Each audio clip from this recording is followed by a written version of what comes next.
성경 봉독하겠습니다. 요한복음 14장 15절부터 20절까지의 말씀입니다. 요한복음 14장 15절부터 20절까지의 말씀을 읽을 때 하나님의 말씀을 들으십시오. 너희가 나를 사랑하면 나의 계명을 지키리라. 내가 아버지께 구하겠으니 그가 또 다른 보혜사를 너희에게 주사 영원토록 너희와 함께 있게 하리니 그는 진리의 영이라. 세상은 능히 그를 받지 못하나니 이는 그를 보지도 못하고 알지도 못함이라. 그러나 너희는 그를 아나니 그는 너희와 함께 거하시며 또 너희 속에 계시게 했음이라. 내가 너희를 고아와 같이 버려두지 아니하고 너희에게로 오리라. 조금 있으면 세상은 나를 다시 보지 못할 것이로되 너희는 나를 보리니 이는 내가 살아있고 너희도 살아있겠음이라. 그 날에는 내가 아버지 안에 너희가 내 안에 내가 너희 안에 있는 것을 너희가 알리라. 24절까지 읽겠습니다. 나의 계명을 지키는 자라야 나를 사랑하는 자니 나를 사랑하는 자는 내 아버지께 사랑을 받을 것이요 나도 그를 사랑하여 그에게 나를 나타내리라. 가룟 아닌 유다가 이르되 주여 어찌하여 자기를 우리에게는 나타내시고 세상에는 아니하려 하시나이까. 주 예수께서 이르시되 사람이 나를 사랑하면 내 말을 지키리니 내 아버지께서 그를 사랑하실 것이요 우리가 그에게 가서 거처를 그와 함께 하리라. 나를 사랑하지 아니하는 자는 내 말을 지키지 아니하나니 너희가 듣는 말은 내 말이 아니요 나를 보내신 아버지의 말씀이니라. 아멘.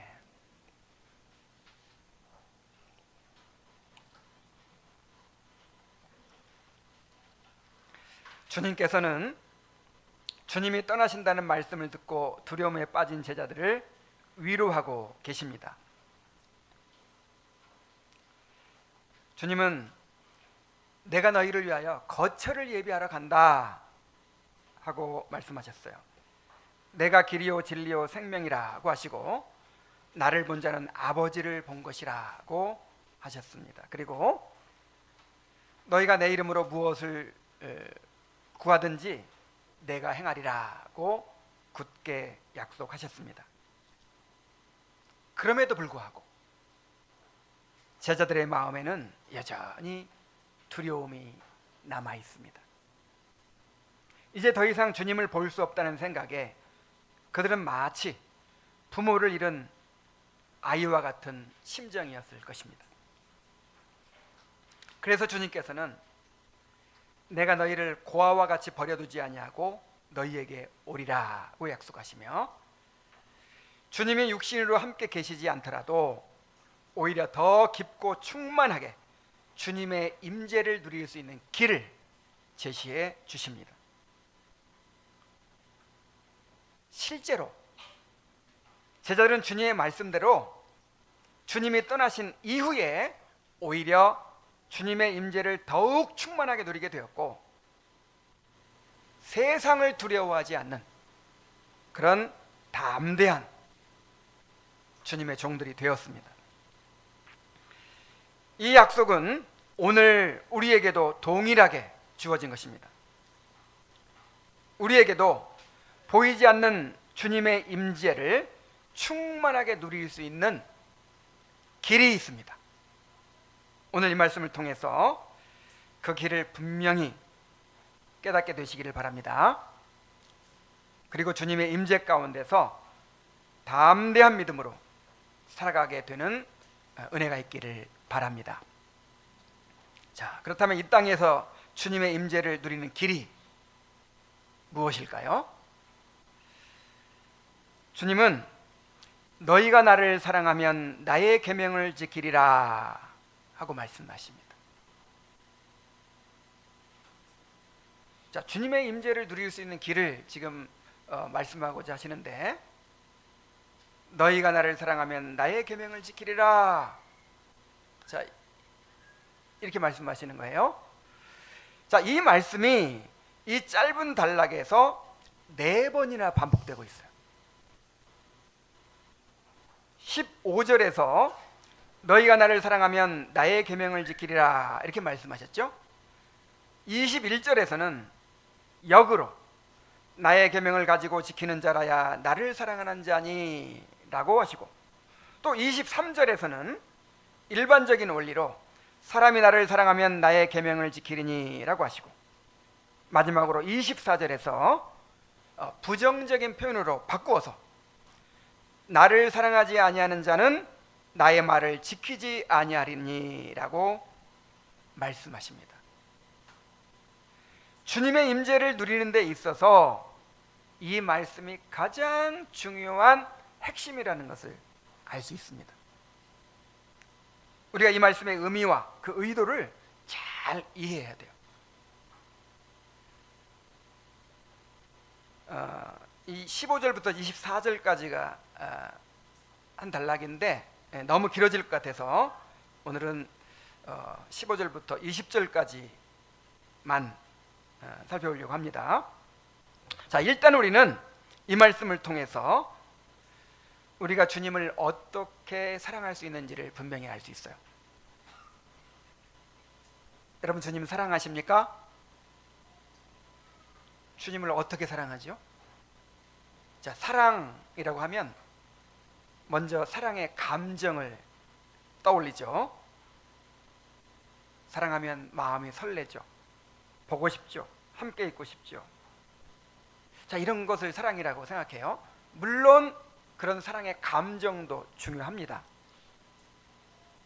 그러나 우리의 감정은 쉽게 변합니다. 어떤 때는 뜨겁게 타오르지만 어떤 때는 쉽게 식어지고 메말라집니다. 그러므로 참된 사랑은 단지 감정에 머무르지 않습니다. 반드시 행동으로 나타납니다. 주님을 사랑한다면 그 사랑은 주님의 계명에 순종하는 삶으로 드러나야 하는 것입니다. 주님을 섬기는 일이 언제나 기쁘고 즐겁기만 한 것이 아니에요. 때로는 부담스럽게 느껴지기도 하고 피하고 싶은 마음이 들 때도 있습니다. 그러나 바로 그 순간에도 자기를 부인하고 그 말씀에 순종하는 것, 그것이 바로 주님께 대한 참된 사랑입니다. 자, 주님을 사랑한다는 게 무엇입니까? 주님의 계명을 지키는 것입니다.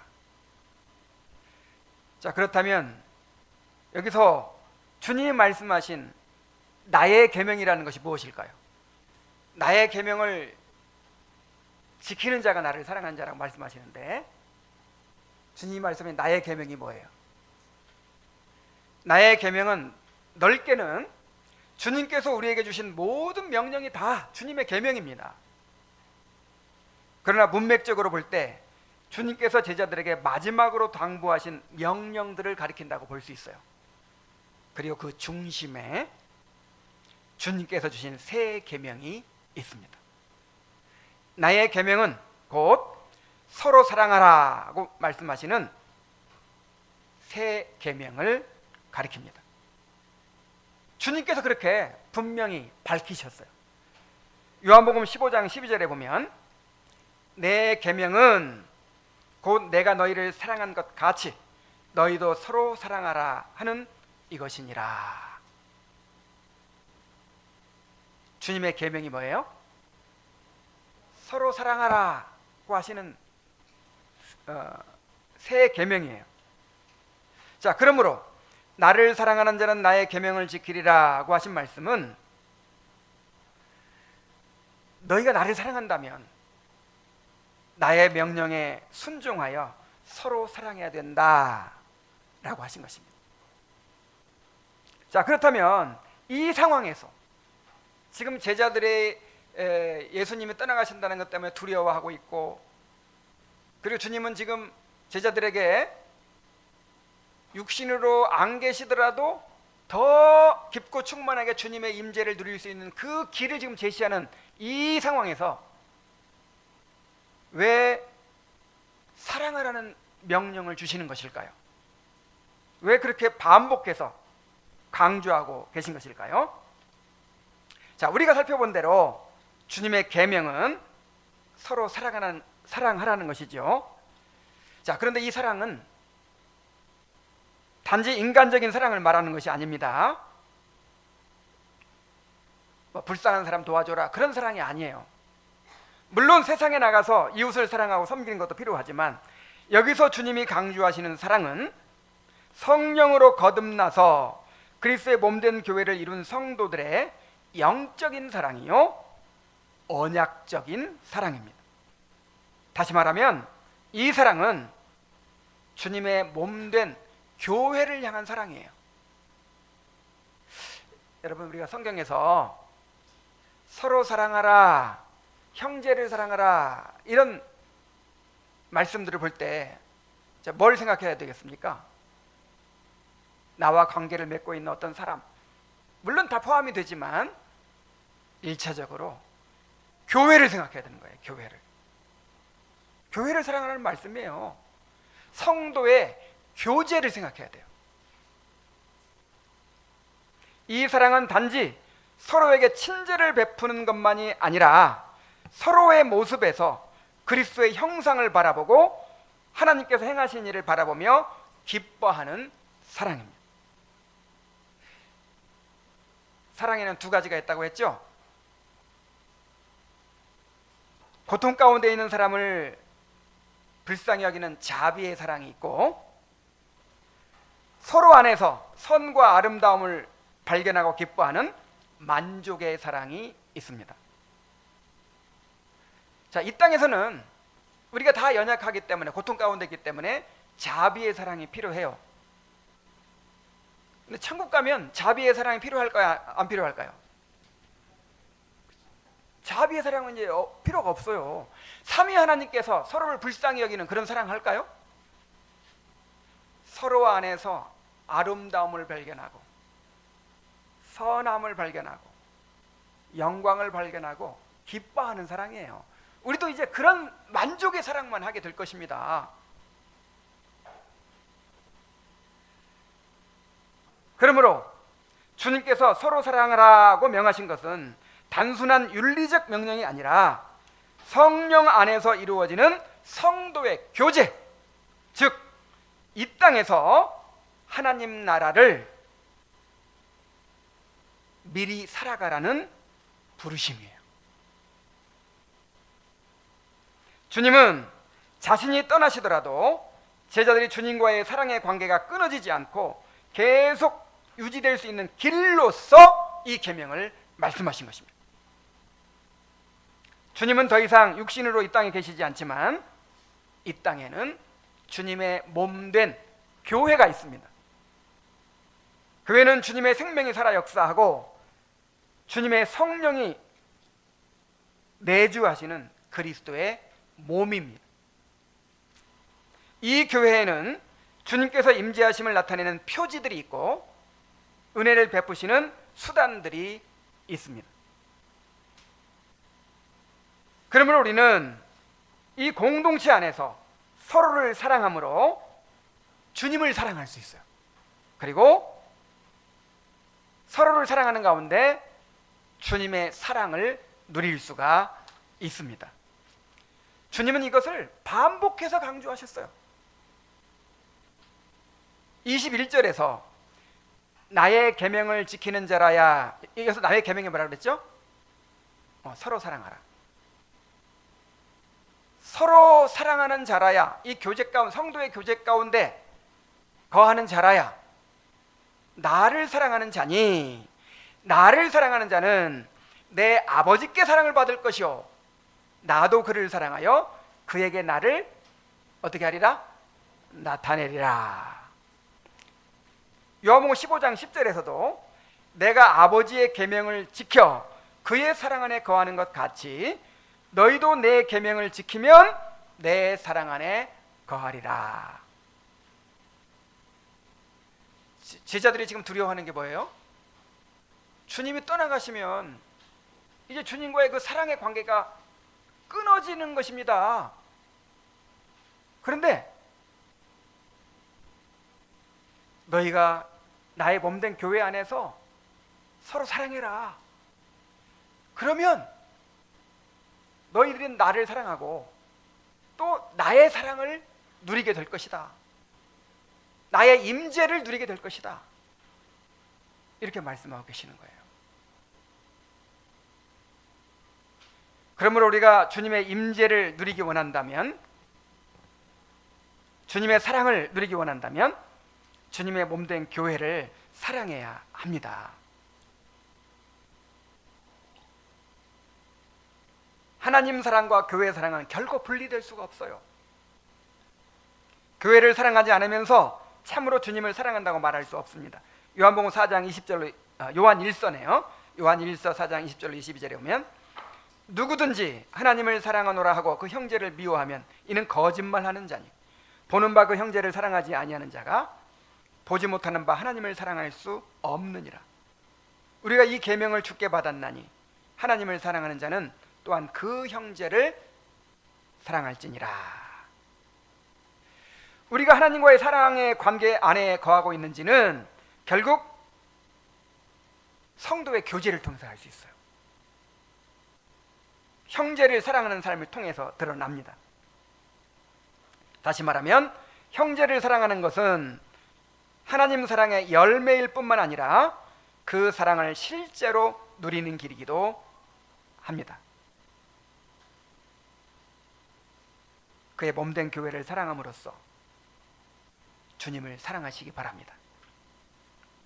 성도들을 사랑하고 그 교제 가운데 거함으로써 주님의 임재와 사랑을 더 깊이 누리게 되기를 바랍니다. 자, 그리고 이 일이 성령 안에서 가능한 일이에요. 그래서 이 일이 가능하도록 또 다른 보혜사를 보내주시겠다고 약속하십니다.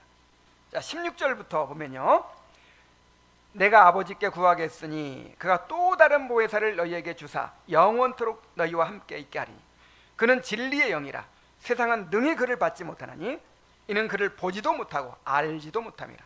그러나 너희는 그를 아나니 그는 너희와 함께 거하시며 또 너희 속에 계시겠습니다. 자, 보혜사 파라클레토스는 돕기 위해서 곁에 부름받은 자라는 뜻이에요. 자, 그런데 이 파라클레토스라는 단어가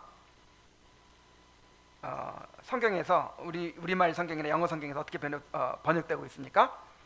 돕는 자, 헬퍼, 또 위로자, 대언자 혹은 변호자, 상담자 등으로 번역이 돼요. 이 모든 의미들이 이 보혜사라는 한 단어에 함축되어 있습니다. 바로 제자들과 항상 함께 하시며 그들을 가르치고 인도하고 보호하고 위로하고 변호하고 도와주실 성령을 가리키는 것입니다. 자, 그런데 주님께서는 성령을 가리켜서 또 다른 보혜사라고 하셨어요. 자, 또 다른 보혜사란 말이 무슨 말이에요? 자, 예수님도 보혜사시죠. 하나님 앞에서 우리에게 우리가 만일 죄를 범하면 하나님 앞에서 우리에게 대언자가 있으니 곧 의로우신 예수 그리스도시라 그랬죠. 그 대언자라는 말이 파라클레토스예요. 예수님도 보혜사이셨죠. 제자들과 항상 함께 하시면서 제자들을 도와주시고 상담해 주시고 인도해 주시고 가르쳐 주시고 이끌어 주셨죠. 보혜사이셨죠. 그런데 나와 본질이 같은, 본질이 같지만 또 구별된 그런 보혜사를 보내주시겠다라고 하신 거예요. 성자와 성령은 본질이 같고 사역의 목적도 같지만 그 역할은 구별됩니다.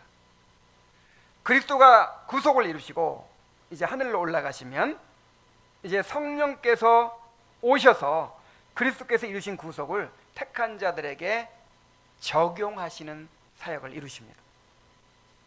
우리가 지난 9주 동안에 그리스도께서 이루신 구속에 대해 살펴봤죠. 이제 오늘부터는 또 한 그 정도 기간을 기간에 걸쳐서 성령께서 어떻게 그리스도께서 이루신 구속을 택한 자들에게 적용하시는가에 대해서 배우게 됩니다. 근데 오늘 이 원고를 보니까 잘못 올라가 있어요. 소요리문답 강의가 올라가야 되는데 옛날에 대요리문답 강의했던 내용이 올라가 있어요. 나중에 찾아가지고 오후 설교 원고는 다시 한번 복사를 해주세요. 자, 주님께서는 성령을 진리의 영이라고 말씀하십니다. 자, 왜 성령을 진리의 영이라고 하죠? 이 표현은 성령의 사역이 어떤 특징을 가지는지를 분명하게 보여줍니다. 자, 성령께서는 우리를 도우시는 분인데 언제나 진리의 말씀을 통해서 역사하십니다. 그래서 세상은 성령을 알 수도 없고 받을 수도 없어요. 왜냐하면 진리의 말씀을 받지 않잖아요. 진리를 알지도 못하고 거짓을 따르고 있기 때문입니다. 진리를 거부하는 자는 진리의 영이신 성령을 알 수도 받아들일 수도 없어요. 그러나 진리를 받아들인 자들에 대해서는 그는 너희와 함께 거하시며 또한 너희 속에 계시겠음이라고 말씀하십니다. 믿는 자는 성령이 내주하심으로 이제 성령을 통해서 그리스도의 임재를 누리게 된다, 그런 말이죠. 자, 그런데 여기 오늘 본문 말씀을 보면, 이 구조를 보면 너희가 나를 사랑하면 나의 계명을 지키리라 이 말씀하신 다음에 보혜사를 보내주시겠다 약속하시죠. 그리고 나서 21절부터 다시 또 사랑의 계명을 반복해서 말씀하십니다. 자, 왜 이렇게 말씀하셨을까요? 여기에 대해서는 두 가지 해석이 있어요. 자, 왜 사랑의 계명을 말씀하시고 보혜사를 약속하시고 또 사랑의 계명을 말씀하시고 그렇게 하셨을까? 두 가지 해석이 있는데, 한 가지는 우리가 스스로의 힘으로는 결코 주님의 계명을 지킬 수 없기 때문에 성령을 약속하셨다는 해석입니다. 주님께서 말씀하셨죠. 나를 떠나서는 너희가 아무것도 할 수 없습니다. 자, 우리는 성령의 도움이 없이는 서로 사랑할 수 없어요. 그래서 성령을 보내주신 것이죠. 자, 그런데 또 한 가지 해석이 있어요. 주님의 계명에 순종하는 자가 성령을 통해서 주님의 임재를 더욱 깊이 누리게 된다는 것입니다. 자, 이 말도 맞죠? 우리는 주님의 계명에 순종하여 서로를 사랑함으로 성령 안에서 주님과의 친밀한 교제를 경험하게 되는 거예요. 우리는 이 두 가지 해석을 서로 조화시켜서 이해해야 합니다. 우리는 성령의 도우심을 통해서 계명을 지킬 수가 있고, 또한 계명에 순종할 때 성령 안에서 주님의 임재를 누리게 됩니다. 자, 뭐가 먼저예요? 자, 성경에는 이 두 가지를 다 말하고 있어요. 예를 들어서, 자, 우리가 너희가 서로 사랑하면 하나님의 사랑을 받을 것이다 그랬죠.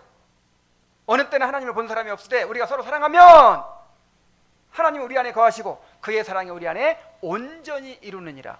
자, 하나님의 사랑 받으려면 어떻게 해야 돼요? 서로 사랑해야 되죠. 근데 우리가 우리 힘으로 사랑할 수 있어요? 이 사랑은 인간의 사랑이 아니잖아요. 하나님의 사랑을 받아서 흘려보내는 거예요. 그래서 하나님이 이같이 우리를 사랑하셨은즉 우리도 서로 사랑하는 것이 마땅하도다. 내가 너희를 사랑한 것 같이 너희도 서로 사랑하라. 먼저 주님의 사랑을 받아야만이 우리가 형제를 사랑할 수 있어요. 이것도 맞고, 우리가 서로 사랑할 때 하나님 사랑을 받을 수가 있어요. 이것도 맞아요. 그러니까 두 가지를 조화시켜서 이해를 해야 된다 이 말이에요. 한 가지만 맞는 게 아니고 성령을 의지하여 주님의 계명에 순종하기를 힘쓰시기 바랍니다. 그럴 때 성령 안에서 주님의 임재를 더욱 풍성하게 누리게 되는 것입니다. 자, 성령께서 우리가 이제 계명에 순종할 때 성령께서 주님의 임재를 어떻게 누리게 하시는가? 그것을 이제 18절부터 20절에서 말씀하십니다. 내가 너희를 고아와 같이 버려두지 아니하고 너희에게로 오리라. 조금 있으면 세상은 나를 다시 보지 못할 것이로되 너희는 나를 보리니 이는 내가 살아있고 너희도 살아있겠습니다. 그 날에는 내가 아버지 안에 너희가 내 안에 내가 너희 안에 있는 것을 너희가 알리라. 정말 성령 안에서 얼마나 놀라운 가능성이 있는가를 보여줍니다. 예수님은 내가 너희를 고아와 같이 버려두지 아니하고 너희에게로 오리라 이렇게 말씀하십니다. 지금 연약한 제자들의 마음을 정말 잘 공감하고 계신 거예요. 예수님께서 제자들을 뭐라고 부르셨죠? 작은 자들아 그러셨죠? 작은 자들아 이 말은 이 부모가 어린 자녀를 볼 때 너무 안쓰럽고 불쌍하고 막 그렇게 보이죠? 그래서 어떻게 불러요? 아이고 내 새끼 막 그러죠? 그런 표현과 비슷해요. 뉘앙스가. 부모가 자녀를 불쌍히 여겨서 정말 애정에 깃든 그런 마음으로 부를 때 부르는 그 표현이란 말이에요. 그래서 주님은 지금 제자들이 주님 떠나신다는 말씀을 듣고 야 우리는 이제 부모 이름 고아처럼 된다 이렇게 두려워하는 거 아세요. 그래서 걱정하지 말아라, 두려워하지 말아라, 내가 너희를 고아처럼 버려두지 않고 너희에게 올 것이다. 언제 온다는 거예요? 이건 재림의 오심이 아니죠. 오순절 성령 강림을 통해서 성령의 임하심으로 예수님이 오신다는 거예요. 성령의 임하심은 예수님의 임하심입니다. 왜냐하면 성령께서는 누구를 드러내세요? 그리스도를 드러내세요. 그리스도를 드러내시고 그리스도의 구속을, 그리스도께서 이루신 구속을 우리에게 적용하시며 그분의 말씀을 실제 삶 속에서 살아 움직이게 하시기 때문입니다. 따라서 성령이 임하실 때 제자들에게 그리스도께서 친히 다시 오신 것과 같은 실제적인 임재가 이루어지게 될 것이라는 말씀입니다. 또한 조금 있으면 세상은 다시 나를 보지 못할 것이로되 너희는 나를 보리라 하고 말씀하십니다. 예수님께서 구속을 이루시고 하늘로 올라가시면 세상은 더 이상 예수님을 보지 못할 것입니다. 그러나 제자들은 오히려 그때부터 주님을 더욱 분명하게 또 깊이 보게 될 것입니다. 자, 왜 그렇게 됩니까? 이는 내가 살아있고 너희도 살아있겠습니다. 부활하셔서 성령을 통해서 우리 가운데 살아 계시는 거예요. 그 부활의 생명력이 지금 이 교회 안에 역사하고 있습니다. 그래서 이제 예수님의 임재를 더 깊고 충만하게 누리게 된다는 거예요.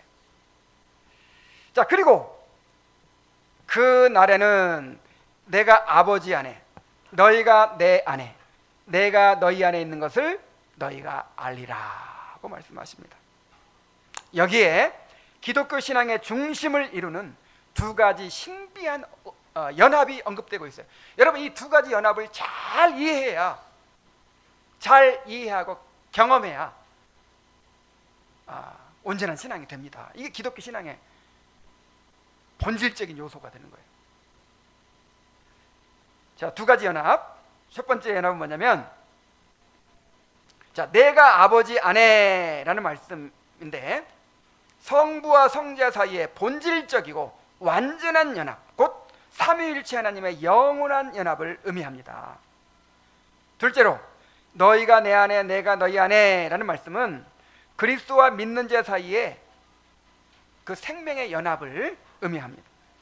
이 두 연합은 서로 깊이 연결되어 있어요. 성부와 성자의 연합은 그리스도와 교회의 연합의 근거요 기초가 됩니다. 그러므로 그리스도와 연합한 자들은 그리스도를 통해서 삼위일체 하나님의 교제 안에 참여하는 자가 되는 거예요. 얼마나 놀랍습니까? 그리스도가 신성과 인성을 가지고 계시잖아요. 우리는 그리스도의 인성에 연합하여 그 신성을 경험하게 되는 거예요. 성도의 교제는 바로 이 두 연합에 근거한 것입니다.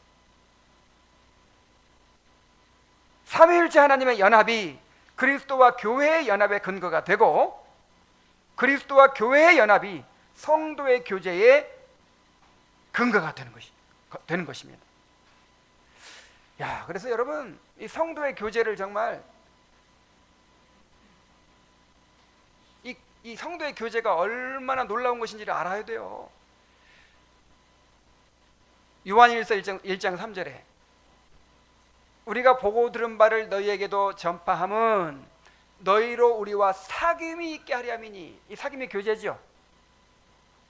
그러니까 이 성도의 교제는요 수단이 아니에요. 전도하는 목적이 뭐다? 성도의 교제다. 근데 그 교제가 어떤 교제냐? 하나님과 그의 아들 그리스도와 함께 함이니라. 이 성도의 교제를 통해서 우리가 성도의 교제를 통해서 그리스도와의 교제를 경험합니다. 그리스도와의 하나됨을 경험해요. 그리고 그리스도와의 하나됨을 통해서 삼위 하나님의 그 교제에 우리가 들어가게 되는 거예요. 그 교제를 경험하게 되는 거예요.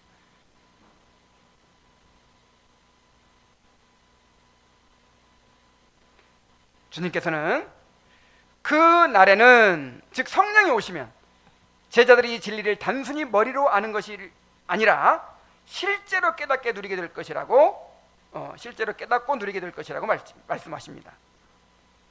성령께서 임하시면 제자들은 자신들이 참으로 그리스도 안에 있고 그리스도가 자기 안에 거하신다는 사실을 분명히 알게 될 뿐만 아니라 그 연합을 통해서 그리스도께서 아버지 안에 계신 것처럼 자신들도 삼위일체 하나님의 살아있는 교제 안에 들어가 있음을 확신하게 된다는 거예요. 실제로 제자들이 그런 삶을 살았죠. 예수님이 육신으로 제자들과 함께 계실 때보다 주님이 떠나시고 나서 오히려 더 깊이 주님과 함께하는 삶을 살게 되었습니다. 내가 세상 끝날까지 너희와 항상 함께 하리라고 하신 주님의 약속을 실제로 누리며 살았어요.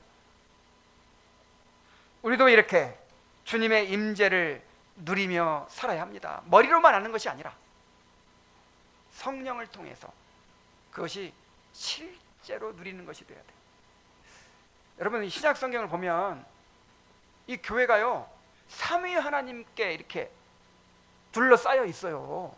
삼위 하나님이 이 교회 안에 임재하고 계십니다. 우리는 날마다 예배 끝나고 나면 예배 때마다 예배 끝나고 나면 그리스도의 은혜와 하나님의 사랑과 성령의 교통하심이 너희와 함께 있을지어다, 이런 강복선언을 듣잖아요. 삼위 하나님의 그 교제 가운데 우리가 살아가고 있어요.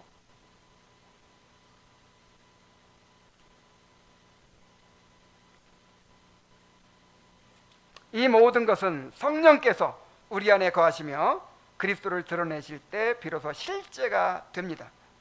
성령께서는 우리로 하여금 그리스도와 연합을 깨닫게 하시고 주님의 살아계심과 임재를 실제로 경험하게 하시는 분이십니다. 그러므로 날마다 말씀과 기도를 통해서 성령의 인도하심을 의지하고 구해야 합니다.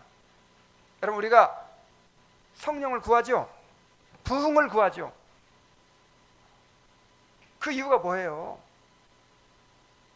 우리 가운데 주님의 영광이 드러나고 주님을 보게 되기를 원하는 거예요. 우리가 실제적으로 머리로만 하는 것이 아니라 성령께서 충만히 우리 가운데 역사하심으로 우리가 주님의 영광을 보게 되는 것,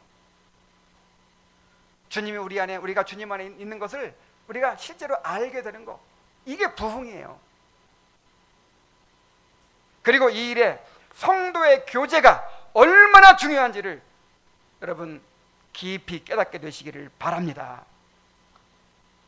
성도의 교제는 단순한 인간적인 모임이 아니에요. 성령 안에서 그리스도와 연합을 누리게 하는 거룩한 통로입니다. 그러므로 우리는 성령의 하나 되게 하신 것을 힘써 지켜야 돼요. 서로 사랑하기를 힘써야 합니다. 그래야 할 때 성령께서 우리 가운데 주님의 영광을 드러내시고 우리로 하여금 주님의 임재를 더욱 깊고 충만하게 경험하게 하실 것입니다. 이제 말씀을 맺습니다. 주님은 우리를 고아처럼 버려두지 않으시고 성령을 통해 우리에게 오리라고 약속해 주셨습니다. 그래야 내가 세상 끝날까지 너희와 항상 함께 있으리라고 약속하셨습니다. 그리고 우리가 주님의 임재를 누릴 수 있는 분명한 길을 우리에게 보여주셨어요. 그것은 주님의 계명에 순종하여 서로 사랑하는 것입니다. 그리고 그 일이 가능하도록 성령을 우리에게 보내주셨잖아요. 우리는 육신의 눈으로 주님을 보지 못하지만 주님의 몸된 교회 안에서 성령을 통하여 주님의 살아계심과 임재를 실제로 경험하며 살아갈 수가 있습니다. 그러므로 이 약속을 의지하여 날마다 주님의 임재를 구하시기 바랍니다. 자, 우리의 문제는 환경에 있는 것이 아닙니다. 주님의 임재를 누리지 못하는 데 있어요. 동의하십니까? 교회 역사상 우리만큼 평안하고 자유롭고 풍요롭고 좋은 조건 가운데 있는 사람이 누가 있어요? 그렇다 그렇게 힘들어하고 못 살겠다고 하고,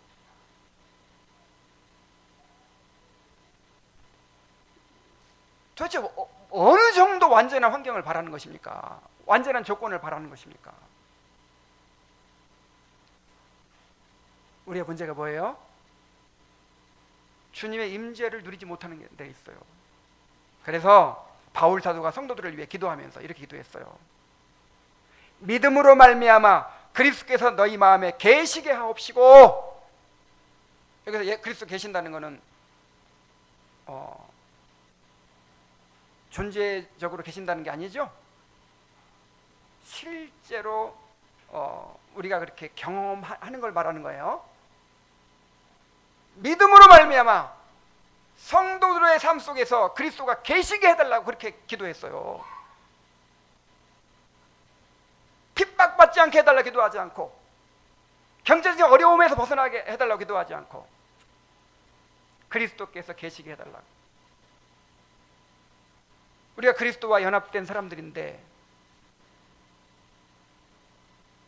왜 그렇게 고아처럼 살아갑니까? 왜 그렇게 외로워하고 힘들어하고 그렇게 힘이 빠져 살아갑니까? 기가 죽어 살아갑니까?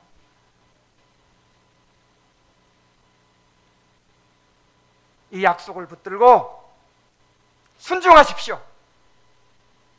다른 길이 없어요. 주님께서 육신으로 이 땅에 계시지 않는데 무슨 다른 방법을 통해서 주님을 보려고 합니까? 주님의 몸된 교회 안에서 그의 말씀과 성령을 통해서, 이 성도의 교제를 통해서 우리가 주님의 임재를 누릴 수 있는 거예요. 주님의 계명에 순종함으로 주님의 임재를 더욱 깊고 충만하게 누리는 그런 성도들이 되기를 간절히 바랍니다. 네, 기도하겠습니다.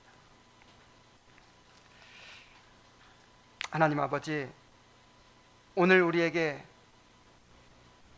필요한 말씀 주셔서 감사드립니다. 우리가 때때로 힘을 잃고 외로워하고 기가 죽고 참으로 어려워하고 있는 것은 환경 때문이 아닙니다. 우리와 연합하고 계신 그 그리스도의 임재를 누리지 못하는 것 때문입니다. 아버지 하나님, 참으로 주님께서 분명히 약속해 주셨습니다. 내가 너희를 고아와 같이 버려두지 않겠다. 그리고 반드시 성령을 통해서 너희 가운데 임재하겠다. 내가 세상 끝날까지 너희와 항상 함께 있겠다 약속해 주셨습니다. 그리고 우리가 그것을 붙들 수 있는 분명한 길을 제시해 주셨습니다. 하나님 아버지, 주님의 계명에 따라서 계명에 순종해서 우리가 서로를 사랑하게 하여 주옵소서. 참으로 이 교회를, 주님의 몸된 교회를 사랑하고 성도의 교제를 귀하게 여기게 하여 주옵소서. 이 교회에 허락하신 그 주님의 임재를 나타내는 표지들과 은혜를 베푸시는 그 수단들을 우리가 소중히 여기고 붙들게 하여 주옵소서. 그리하여 주님의 임재를 더 깊고 충만하게 누리는 우리가 되게 하여 주시옵소서. 예수님의 이름으로 기도하옵나이다. 아멘.